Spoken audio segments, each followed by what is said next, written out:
Meditation is first and above all the art and the path to encounter silence.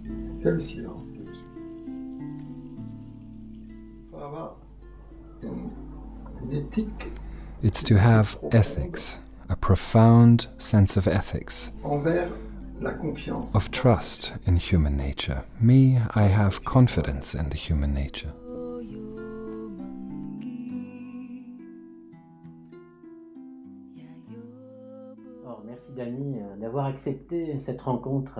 Thank you, Danis, for having accepted this informal interview, which allows the opportunity for this conversation.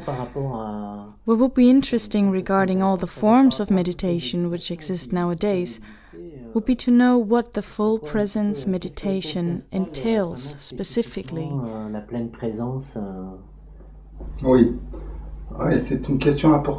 Yes, an important question, but delicate to answer at the same time, because we would rather not enter a game of comparison here.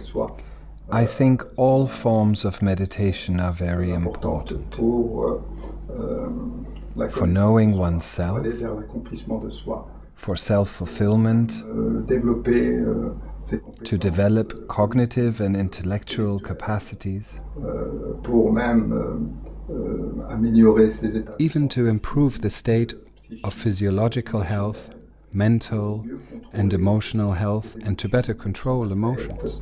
In addition to this, scientific evidence has proven that meditation has its importance. On a cognitive level, for health, and even in the field of education and academic performance. This is what is very important. The one form of meditation which is most popular at the moment is mindfulness. I can say that full presence meditation makes use of the major concepts of mindfulness.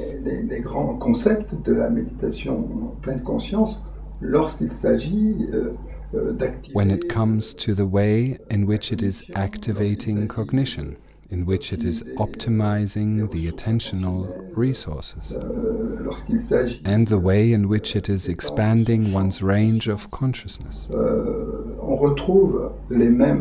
So here we recognize the same principles, the same phenomena. How to be present, how to be aware of this, how to be aware of that, how to be conscious of our thoughts, and how to be conscious of what it is that we are actually doing. How to be aware of our mental state, of our emotional state. And how can I have control over these things? Through mastering them psychologically in the mind.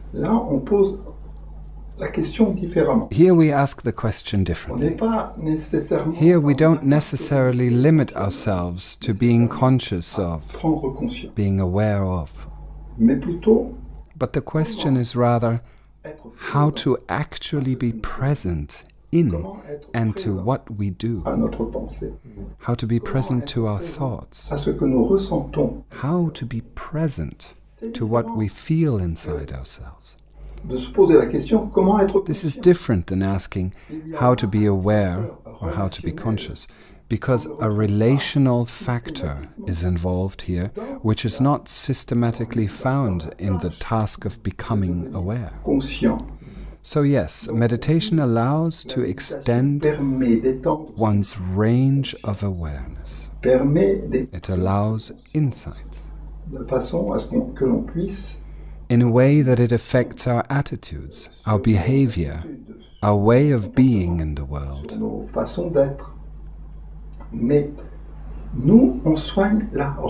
But in the full presence meditation, we heal the relationship. While consciousness seems to be a function, full presence seems to be a relationship. It seems to be about a relational quality. And as in all relationships, if there isn't a quality which is established between, for example, two people, it will The relationship will be different if it is a relationship where one is limited to the objective facts like hello, how are you, this kind of thing. Then if presence animates the relationship, if there is an interest, a curiosity for one another. So, to really understand the full presence meditation, we begin with building awareness skills. But most of all, it is about developing a way of really relating with quality. A quality which makes that encounter an enriching experience for both protagonists involved in relationship.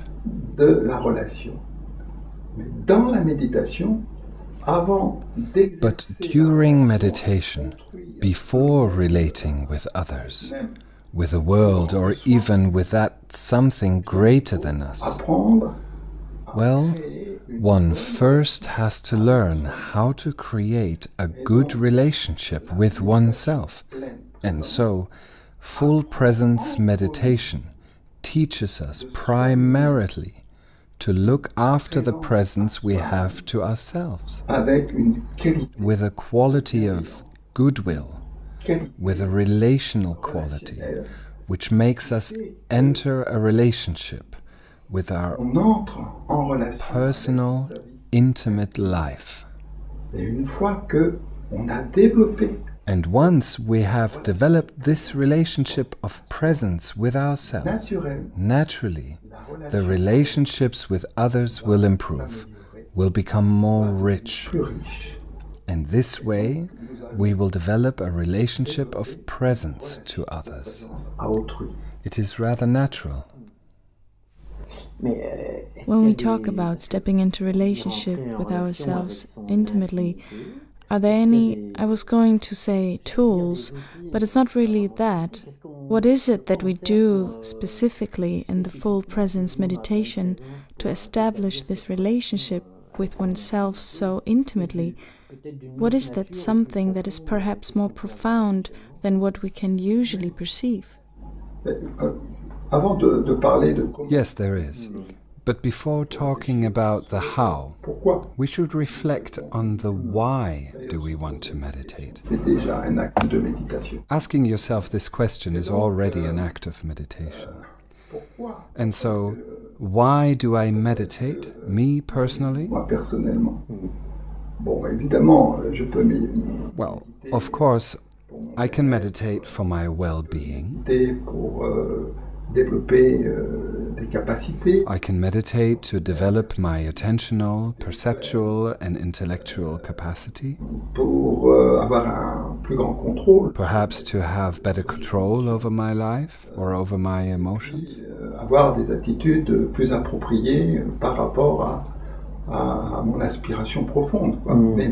I can meditate to have a more appropriate attitude in relation to my aspiration in life, and my profound aspiration precisely, which is to share what I have encountered in the interior of myself and to spread it. This is why when I meditate a lot, and I have really meditated a lot, in certain moments in meditation, I sense a very, but really very deep feeling of a human warmth, even before it expresses itself outwardly.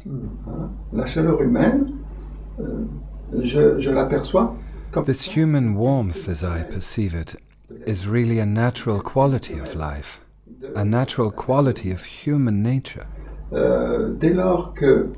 As long as I have a good-willing presence towards myself,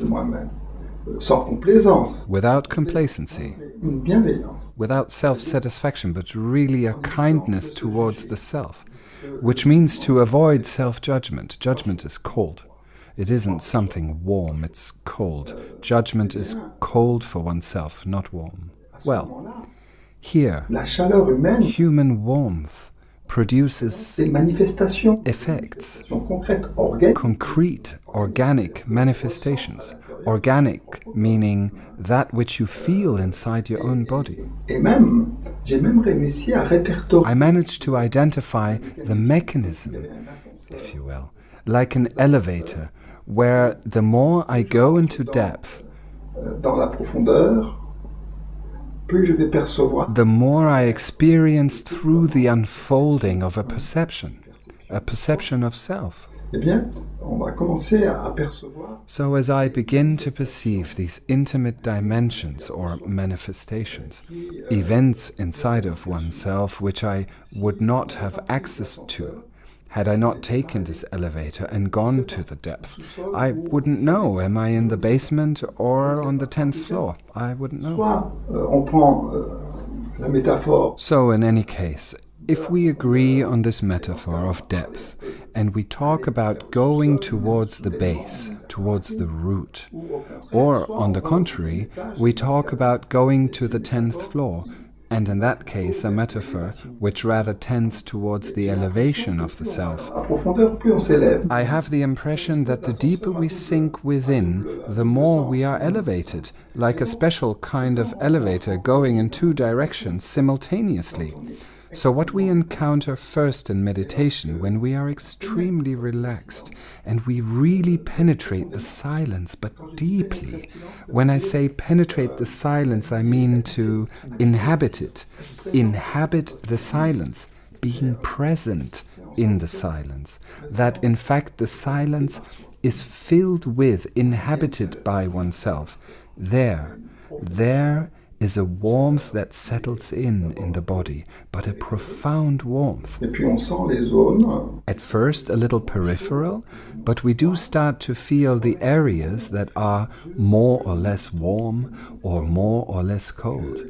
And progressively, gradually, as we continue to meditate, as we meditate more and more deeply, as the mind takes a little more time out, as it skips school more often, so to say, mind leaves us in peace a little more.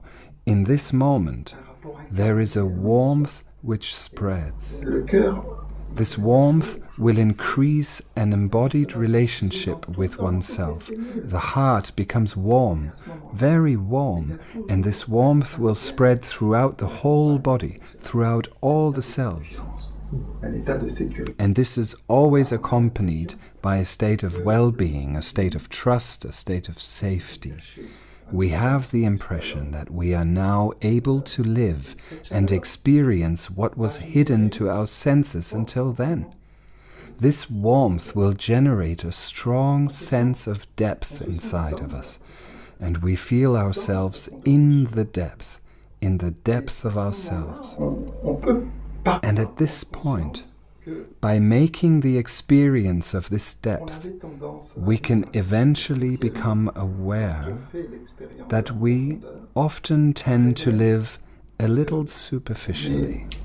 What is revealed to us now is that in fact we are very often superficial. So we get to the point of having a sort of cursor, if you like, to stay in touch with the reality of our depth. And we have to negotiate with the outside world not to lose this depth inside of us. And this depth gives us the feeling of a certain integrity, of a globality. We are whole. We are global. Global in the sense of balanced between heart and mind, between thought and body, between the others and oneself. We even manage to reconcile with ourselves. And that is when we enter a feeling of presence. But really presence to oneself.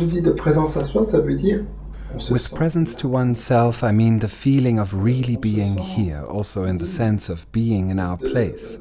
One feels worthy of what one can look forward to being a human being, meaning to be someone who lives this warmth and who therefore tends naturally towards warm interactions.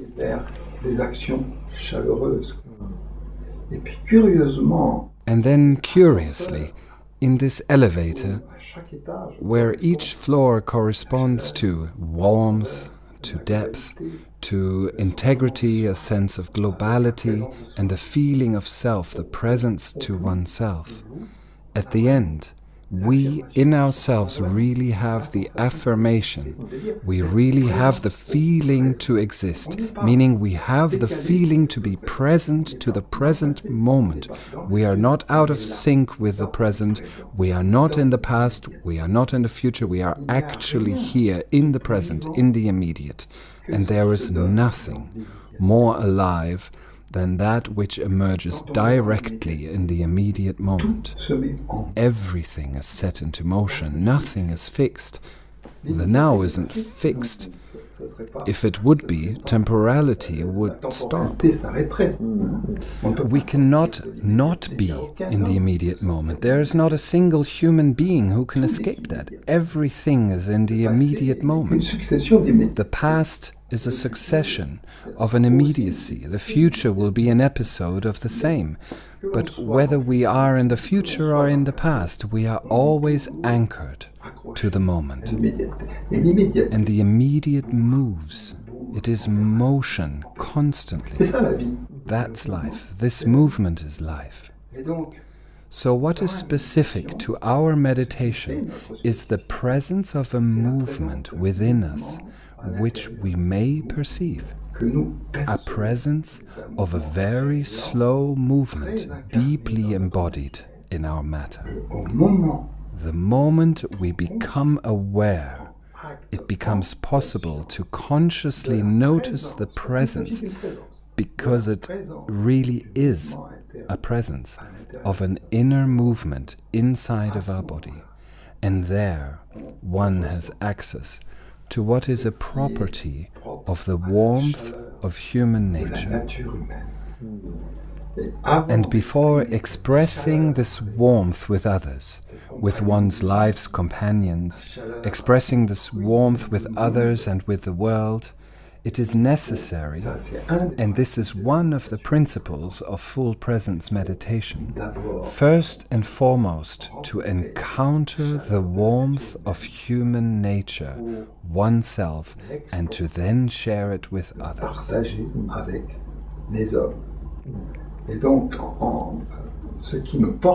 And so, what really moves me is the why do I meditate, and not the how do I meditate. It is important to first emphasize the question of why. To try to show dignity in how I view people's potential, the ideas I have about the development of humankind. I think humankind is better than what we see in society.